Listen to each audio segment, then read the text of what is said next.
Leslie Cornwell, certified nurse midwife with Empowering Midwifery Education. I have some more meetings with legendary ladies. It's hard to get all three of them together, but I'm very excited that we scheduled 3 months in advance. Cathy Gordan, Carolyn Gegor, Hilary Schlinger have been midwives for many, many years. That's the new slogan we use when we don't start talking 40, 50 years anymore.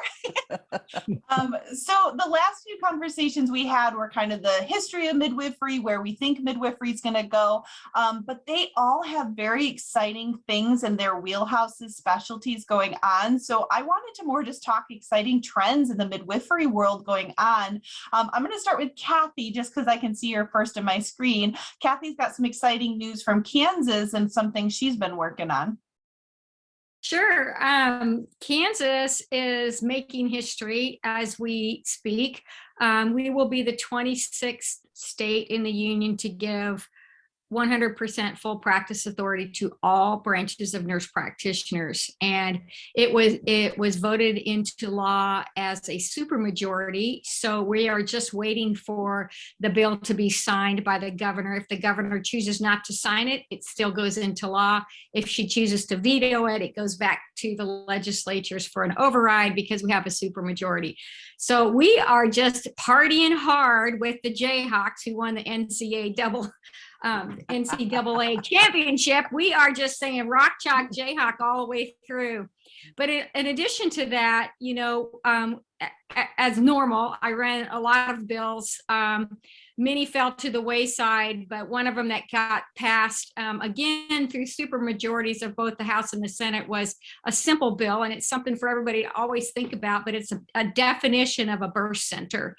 And the birth centers in Kansas right now are not well defined.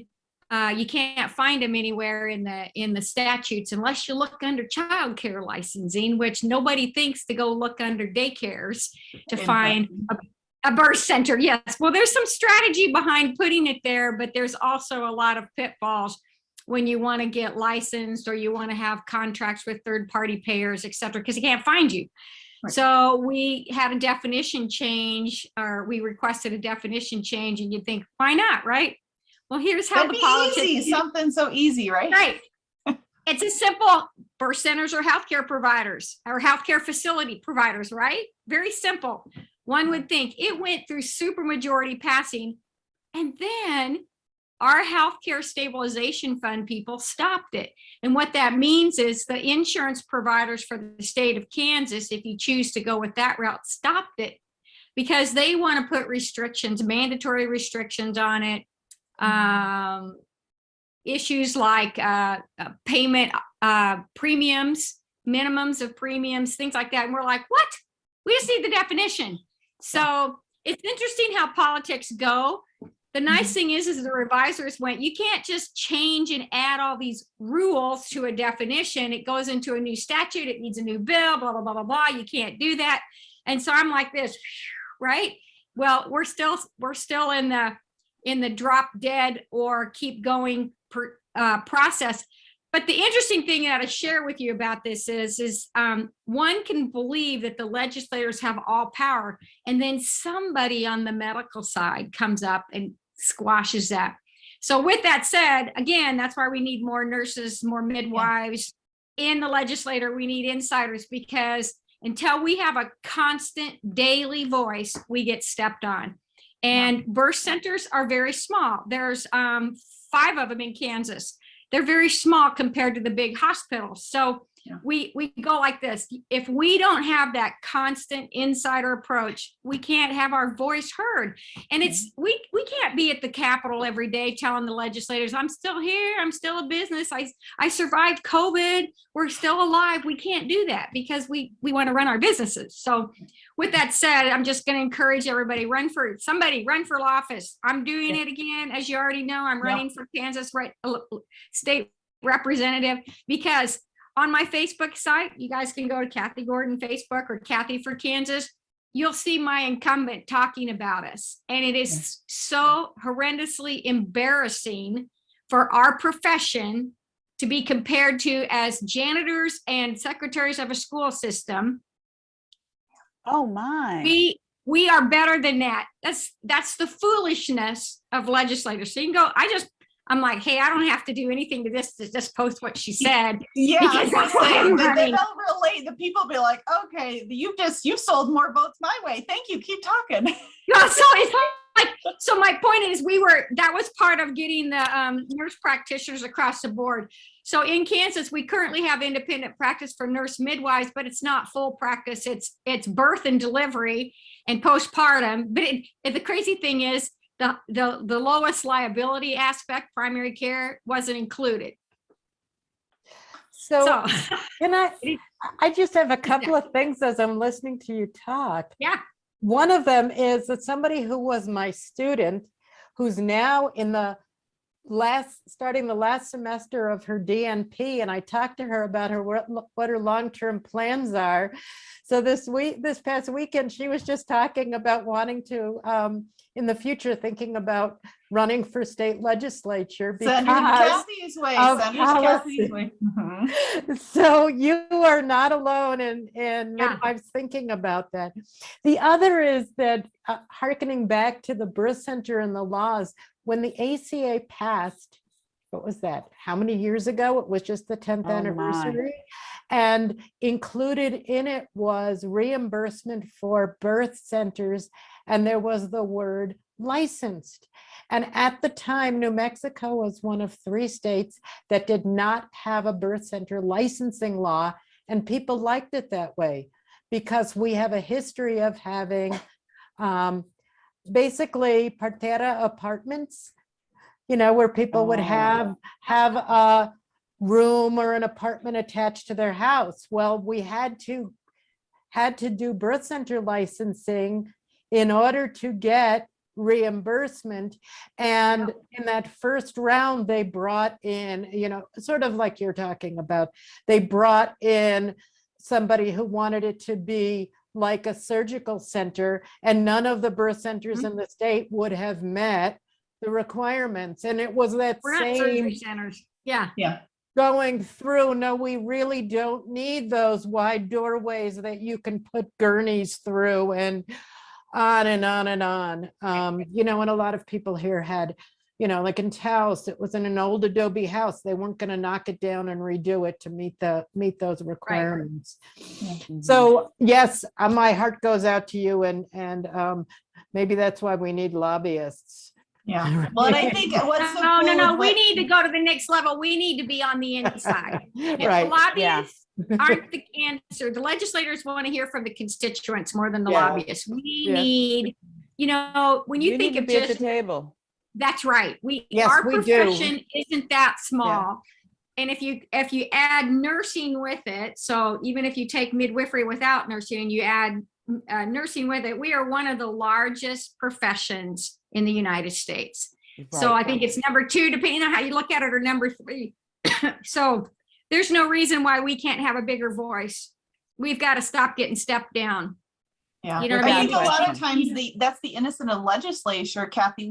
We don't know, just like the business, and we know how to take care of and catch babies really well, but we don't understand politics. Our innocence is we just got to get money put into lobbying, because that's how you change things. So you're really educating everybody about how do we make change for definitions and advocacy on the internal side. So I love all your tips and wisdom.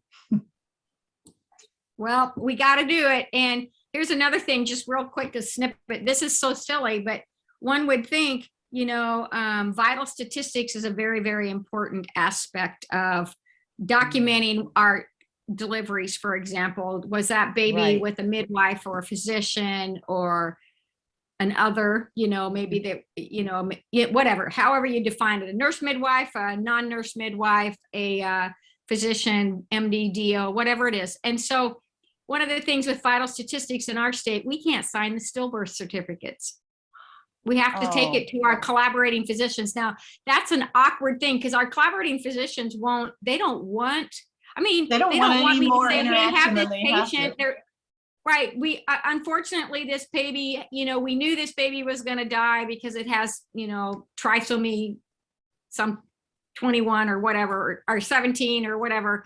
It has a disorder, and unfortunately it didn't make it to birth. And so we're going to deliver this baby. They don't want us to transfer them, but we have to take the death certificate over for a signature. So that's it's these little things these barriers to practice to make us better, just to save our time and our administrative burden on getting things done. We need to have the ability to sign. So that was another one of the things we had going. It fell across the wayside because of other important issues. I'll say it that way.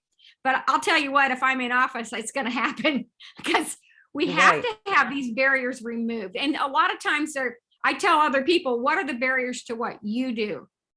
If it's something that we need to change by law, let's change it. Yeah. So there you go. Absolutely. There's my 10 minutes. Where's your campaign poster? I know we needed the backdrop for you, Kathy. You got Yeah. I know I'm not fancy enough to do that, but yeah, I have a Facebook page and a web page. It's called Cathy for Kansas. So anyway, and Michelle go listen to that legislator. Yeah, I was going to say Kathy Monroe, the nurse midwife in Georgia, is also running for office. So we've got some great internal ladies that are awesome, going to help us out. So it'd be amazing to have every state have some sort of nurse or healthcare professional that advocates for birth workers. So could you imagine some LCs, doulas, all these different variations of birth workers going for politics and really making some internal change? So I'd love to go ahead. Oh, as I say, one of the things I learned as this is just so cool. As I have gone to the legislators and talked about birth centers and midwives, how many of them have used a midwife? You'd be surprised. And even how you all know this. You go and say, "Hey, I'm Cathy Gordan. I'm a midwife," and they're like, "Oh, that's cool." And then they tell you their birth story, right? Right. Yep. Immediately. Okay. So I can't tell you that the most encouragement I've had by advocating for midwives and birth centers in our state is hearing their stories. Mm-hmm. So they know me as the birth center lady. They know my business partner Kendra White as the birth center lady. That's just normal. So anyway, telling your story is all it takes. Okay, Perfect. I'll quit talking. I love it. So so Kathy's realm and wheelhouse is the political side and advocating for midwifery on a state and eventually a national level. Carolyn and Hilary more are on the educational side. Carolyn does a lot more with ultrasound. Hilary is doing midwifery schools and a more even you're adding some online courses as well. So I'd love to shift to Carolyn just because I see you next on my screen. Some of the exciting things you're doing and all the great things in the backdrops I know about, but the community may not. Well, thank you. I've been busy with Leslie where my company is Ultrasound for Midwives, and we educate midwives and nurse practitioners and physician's assistants and physicians occasionally on point of care obstetric ultrasound. And it's something that has taken a long time to get to where it is at the moment. I've been doing ultrasound for a long time, and early in my career was told that only physicians could do ultrasound, and I've proven that's not true. And many midwives and nurse practitioners have really struggled with being able to get the education that they need to be able to do ultrasound and to get the buy-in from the people that they're working with, that this is appropriate part of their practice. And so multiple things have happened. The American Institute of Ultrasound and Medicine in 2018, it's 4 years ago, but it doesn't seem like that long, published two papers actually about the appropriateness of midwives, nurse practitioners, and physicians assistants all performing obstetric ultrasound, as well as interpreting it, which is huge, and being able to bill for it, also huge. So, and they gave suggestions on education and laid out a beautiful scope of practice that fits perfectly well for us with point of care ultrasound. And so it's giving rise to more and more midwives being able to practice ultrasound at the bedside, and to be able to write their own reports and interpret this and use it in their practice and get information right on the spot where they should, and in the hands of the midwife who's caring for the woman. I mean, it's a win-win all the way around. And so it's happening more and more. Leslie and I just finished a 4-day, 5-day. It's all a blur. I think it was 5 days total. I think it You was got a 5 half a day the days. last day at the beach, but yes. Yes, I did. I definitely did. It was a 5-day course where we had midwives come from around the country and nurse practitioners from around the country to take part in either a 1-day or a 2-day course and learning to do hands-on scanning. Prior to coming to the course, they took our online course that gave them the background information that they needed to be doing the ultrasound. And then they came and did 1 or 2 days of hands-on scanning. We had volunteer patient models that came. We ended up with over 90 patient models volunteering over the course of those 5 days. About Thank you. 120 if you want to count me in the rotation, but yes, That's it was right. definitely a lot of ladies, and we were so blessed that the birth center gave us such a gorgeous space to use too. The Charleston birthplace hosted us, and they could not have done a nicer job for us. And what a fabulous facility. I think everyone that walked in was saying, can we have a tour? Because Yes. It was such a great place and a wonderful venue to be able to do all of this education in. And we're excited. In addition to doing this big course, where this time we had 45 participants, we also go out and do small practice courses. So if you have 4 students or more, then we'll come to you and teach you in your own practice, on your own machine, with your own patients, how to do hands-on obstetric and gynecologic ultrasound. And it's so exciting to see this growing and so much more demand and being accepted around the country. So, and we have through the American Registry of Diagnostic Medical Sonographers, we have a midwife sonography certification exam that is growing, and I'm thrilled at how many of the midwives that were at the course were planning to take the exam, and I know that several of them have already signed up, so that's very exciting. So that it just adds more confidence to being able to take on this advanced scope of practice. And I just I'm think, tickled to death. Carolyn, yeah, you and I have talked about it a lot before we start recording. I look at you at the grandmother of ultrasounds of the United States. Like thank you and I you very have chatted much. about it, because I'm like, you have so much knowledge in your mind. And I was like, how do we get this out to more midwives? The schools don't train much on it. And it's kind of learning. I mean, I'm the other innocent average midwife. So I'm like, okay, Carolyn, you've got this amazing knowledge. How do we get it out to more people? And so, yeah, you've just been, I mean, it's been an honor the last couple of years watching where your services have gone, and even just the team. You've now got a team of 5-6 sonographers. So some of them are nurse practitioners, some are midwives, some are nurses that are helping you and spreading this knowledge. So yeah, I'm very excited to see the opportunities to midwives that you're going to continue to bring. Yes, I have a marvelous team, and they're looking forward to getting out around the country, and we're getting them set up to go to around the country to do these courses. So stand back, here we come.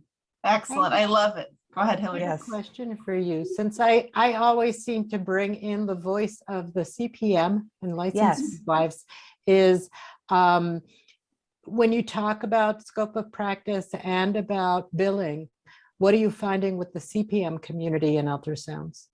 Well, at this point in time, I've not heard from the CPMs that they even have been trying to bill, or that they have been successful in billing. I have 2 courses coming up soon that are exclusively CPMs, and I'm looking forward to talking with them more about how they're doing this. They're very excited to be able to do the bedside ultrasounds. They have difficulty sometimes in getting their patients seen by radiologists in the community, and there are a long wait to get the information back, and they really need to have this information for their clients. And so So knowing the patchwork of legislation as I do, I would guess that it really depends on jurisdiction, and that Mhm. ultrasound,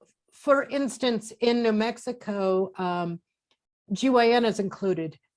Well woman care is included in the scope of practice of licensed midwives, where it isn't in many other states. And in the same way, Washington State has now become the first state to give licensed midwives prescriptive privileges, direct prescriptive privileges. And so there's changes that go on state to state. And so it may be looking at scope laws, because my understanding is that reimbursement is based on whether something is included in scope. And so, Interesting. yeah, so maybe that might be part of the conversation as well, is to have people, and just as Cathy's talking about, having to lobby or go to your legislature. And I know that there aren't LMs or CPMs in Kansas, but there certainly are in 36 other states. And, hopefully at some point there will be in Kansas as well. But we do have. I was gonna say, there's quite a few. I'll say it that way. you have them, but they don't have legal status or There's no license. licensure. Exactly. So Illinois, actually, and I hope I'm not stepping on Carolyn. Were you done? Oh, I'm done. Yeah. So Illinois just became the latest state to have CPM licensure, and they've also just passed a bill to change the language, talking like what Cathy said about language changes. They just changed the language to include reimbursement for birth centers for licensed midwives there, even though they haven't. They're just starting to set their licensing up, but they're really worked hard on, just last week, I believe, getting licensed midwives as a new category in birth centers and Medicaid licensing. So those were like quickly one of those states where they quickly made it, set up licensure, put it into the Medicaid language and put it into the birth center language. So well, we're gonna have to figure out who helped in Illinois so we can figure out who that person is to help out the other states that made that happen. And this is where there's a group that's called the Push Campaign, or the Big Push for Midwives. And they're not so, they work with the consumers and have a legal consultant and help to get that consumer voice in there as well as working with midwives in the state. So I know that Illinois was a long road, and some people feel like that's because it's the home state of the AMA. And so it took a long time for it to get CPM licensing, but they did. And so it's now going forward. So this is some of the things that I've been doing. And I feel like I'm juggling. I have a whole bunch of different projects that I've been working on. Whatever is exciting that you want to talk about today, and that's when you guys all started chatting and we were like brainstorming topics. I was like, there is so much excitement in every direction you guys are working on. I just want people to know the amazing things you're involved in or what's out there. So I'm working as a CPM educational consultant. And Cathy, do you have to go? I do, but I was gonna walk with you till I have to go. But Okay. yeah, I'll sign off. Step All out, right. Cathy. You go take care of your mom. We appreciate you joining us today. Thank you. Good luck. Yep. So I've been acting as a CPM educational consultant for different states and different groups. And one of them is with a group that's in Illinois. I think that there's a lot of states that are looking to CPM education as a way for building the midwifery workforce. And in California, for example, there's a bill that passed. It was Senate Bill 65. And gosh, put in SB 65 and read it because it's a pretty amazing bill. It's known as the California Momnibus Bill. And so while the US Senate is still working on its Momnibus, Oh, yes. California did pass one, and in it, and I know the pieces of it, there's Section 5, Article 4, which is called the Midwifery Workforce Training Act, and it designates that there should be money for midwifery education, both for CNM education and for licensed midwife education. And so people are looking at how to take advantage of that. There's so much going on in saying, how can we ramp up midwifery education and ramp up the midwifery workforce to really meet the need. So even though I'm a CNM, I also have entered via CPM, which I talked about in our previous videos, and I'm really interested in CPM education. And so I am currently working with a small school called the International Institute for Healthcare Professionals, and have been working on midwifery accreditation. In the past, I was a volunteer accreditation on the accreditation review committee for MEEC. And then I've also been asked if I would do some small midwifery classes online for people who are in those states that still have the apprenticeship or PEP route.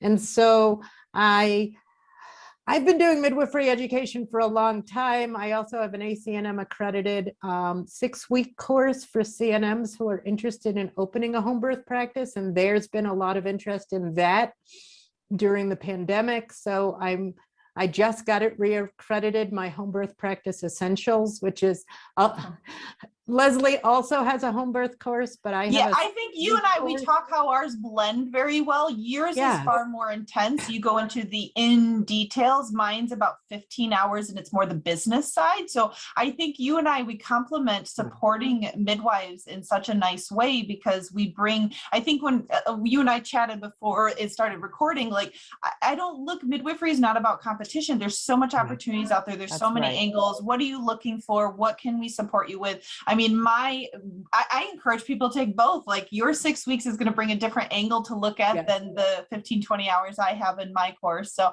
no, there's so much opportunity out there. I think post-COVID, it's been this massive demand for midwifery and riding this momentum. And how do we, I mean, I consult midwives all over the country that their OBs are retiring, they're opening women's health clinics, they're opening practices left and right, because there's such a huge demand for women's health care and maternity care services all over the country.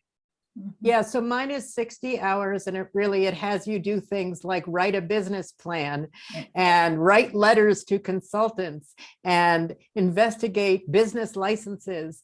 It also does include an overview of safety. It includes writing your practice guidelines. What's the difference between a protocol and a guideline? How do you look into your state laws? What do you need? And ending with self-care, because I know Leslie and I have talked so much about self-care. So that's one thing that I'm doing. And I'm also starting a month by month, I think of it as an online study group for apprentice midwives. So back in the old days, when I started, we would have study groups. And I know I ran a study group in the mid 1980s in upstate New York. and we'd have people at all different levels come in, and we would pick topics and work together. And so for the newest type of study group, what I'm doing is I'm putting information online. People have a month of access to, the first course is starting with just really basic antepartum. They'd have access to 6 different modules, and then weekly study group sessions. And so I just launched midwiferyclasses.com as my website. So No, it's so exciting. And I know That's after we're awesome. done recording, I know Carolyn and I would love to, I don't want to throw too much at her with all my crazy ideas in my head. She needs to go on vacation next week, and then we'll have her meeting. But I just, like, even the CPM side, she's coming out with some online and in-person courses, and we would love to brainstorm with you. I know pretty well the out-of-hospital community and what their needs are, but from your perspective on the educational side, how we could really help bridge and meet these barriers, because I hear so many times midwives just buy a machine and they start practicing because they don't have that resource, they don't have that Right. support. And so it'd be amazing to pick your brain, because there isn't hard guidelines with MANA, with Meek, that I could find, and maybe Carolyn could find different, of if it's in or not in the scope of practice. ACNM has a position statement, but I can't find anything for CPMs and licensed midwives. Is there something I'm missing, or is it just kind of a new lot of frontier? places will use the core competencies of MANA and of Meek if they have Meek education, and Meek has really pretty in-depth core competencies. I could certainly share that Okay. with you. I would love think to. Do they include ultrasound in that? Yeah. I don't, so some of it is, I think that they leave open the specifics. It talks about comprehensive prenatal care. I would have to go back and look at, and I certainly can do that, look at the Meek competencies. I don't know that it's performing ultrasounds, or whether it's left open in the understanding and interpreting diagnostic testing. Right. So I'd have to go back and look at the language of it, and perhaps you would want to comb through it and do a comparison of what it says in the ACNM documents versus what it says in whether it's, I know that MANA doesn't specify ultrasound, but it might be more included in Meek. And you also, because it's such a patchwork legislation of from one state to another, I Right. think they don't get to those kind of specifics, but we can certainly look together at it. That would Yeah. be great, because with the advent of small handheld ultrasound machines that are very reasonably priced, Yeah. there is a huge interest on the part of out-of-hospital birth midwives Yes. to be purchasing these and using them in their practice.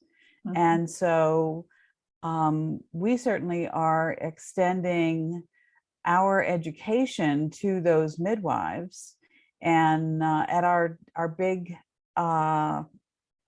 course just recently, we did have a handheld ultrasound machine. Actually, we had 4 of them available for the course to get everyone oriented to them and such. And the vast majority of what we do with point of care ultrasound can be done with a handheld machine. So, And it so makes sense for somebody who's in a birth center practice or a home birth practice.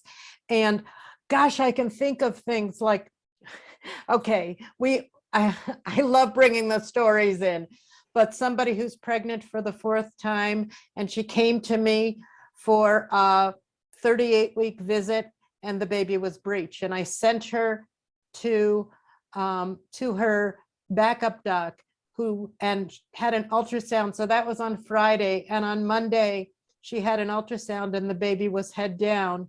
And then 3 days later, she went into labor and the baby was breech. Yeah. So home birth midwives really want to be able to do those point of care. 100%. Yes. Absolutely. Yes. And, Yeah, it makes all the difference in the world in getting that information, point of care, right at the Right. bedside, and knowing what's going on. Yes. Yes. Yeah. What is it that's presenting? I mean, at your Precisely. most basic level, I know that there's so much more to it, but at your most basic level. So Yeah. Yes. Yeah. And then I always bring in the business side, you know that, ladies, but the benefit when I talk to midwives of when so much of their revenue stream is just based on maternity and being available for birth, that's where a lot of correlation of burnout is happening. So I talk a lot about making their birth center, home birth practices, women's health clinics, multiple ancillary services. And Right. it talks a lot about the ultrasounds, about lactation, about all these amazing Yes. services we can join together to bill for, or it just makes them more likely to choose you as the service because it's a one-stop shop. So, I mean, and we can talk about the quality side. I mean, if you can't find a heartbeat at 10 weeks to give them reassurance versus they're panicking how they can get in the next day. I mean, the emotional and the quality side of being able to do these bedside ultrasounds for private out of hospital practices Yes. is immense. It's just absolutely immense. So. And I would say that that's why a lot of people choose a midwife, is that they don't want to have to go into that more clinical setting because of that individualized care, and to be able to offer an array of services within that. And you know, I'm thinking of so many things. I'm thinking of somebody who's not sure if they're miscarrying or not, and not having to sit there waiting in the ER while they're bleeding through their pad, or you know, just different situations that have arisen to be able to offer that. And so we can certainly talk about that. I also wanted to, when I was talking before, I have a couple of other classes in the works. I've been asked about pharmacology for midwives, and I know that I've put together a short course that I'm calling Pharmacology for Birth Assistants, and a much longer, more in-depth course that's a pharmacology, that's more like a pharmacology full semester class. I've also been dabbling in doing some exam prep for people who are about to take the NARM exam. And just some other things that are in the works. So I'm always busy. Yeah. You will get your awareness out there, and you're going to have, just like Carolyn, the doors are going to open faster than you know how to handle it. So. Yeah. You know, one of the things I've been having a discussion with some folks about the NARM exam, and I think it's the same thing with the ACNM one, is just the idea of how you take a multiple choice exam. Oh, really important. Yeah. And because for so many people, as I speak to them, I know that they have the knowledge, but how do you scope out which even the way that the question is written, right? And usually you can eliminate two of the answers, and it may be for any of these, whether it's an exam for ultrasound or whether it's an exam for the ACNM or for NARM. And there are people who have so much test anxiety. So those are some of the things I'm looking at for the future. Yeah, it's so needed. I would be in that same boat when I was in school. I was like, I know this stuff, but I could barely pass the exams because I would overanalyze it, or I'd go down a rabbit hole. I would interpret it wrong because I'm a terrible test taker. I can tell you that. And so I freaked out taking the ACNM for the AMCBE certification because I'm like, I know my stuff like the back of my hand, but I'm a terrible test taker. So it's awesome that you're going to be helping out students, midwifery, aspiring generations, how to support them so they can decrease it and feel confident. So that's it. Oh my goodness, I am so excited for what you ladies are coming out with. And so yeah, I'll put in the description for this video everybody's contact information. So Cathy, who had to leave to go take care of her mother, I appreciate her hopping on for the time she gave us. If anybody needs help with politics, legislature, I mean, Cathy I've known for 10 plus years in the birth center franchise like model. She's phenomenal with what she's doing in the Midwest. And Carolyn's needs no more introduction with her if anyone needs advice or support with ultrasound expertise. And Hilary, I think just even both directions of educational programs, you and I have had many conversations of how do we bridge all these barriers of what's not should be part of the core training in schools that people are expected to get later. So yeah, we have some very exciting things coming. One more comment, because the Home Birth Committee of ACNM has arisen and is starting to put together I know I was working on a flyer for payers about reimbursement for home birth, which is certainly a large topic, but it is a topic of discussion within the ACNM about how do we incorporate home birth and birth center midwifery into midwifery education overall. Yeah. So I know that's an Very ongoing important discussion. Yeah, very so important. Well, we'll leave that for another day. I appreciate all of you greatly and all the wisdom and knowledge. And I know you're all very open to getting emails and having conversations and helping out all the Without midwives question. out there. So we'll put all your contact information underneath and they can all reach out to you. Thanks so much. Thank Have a you, wonderful Bye. Leslie. Good to see you. Bye.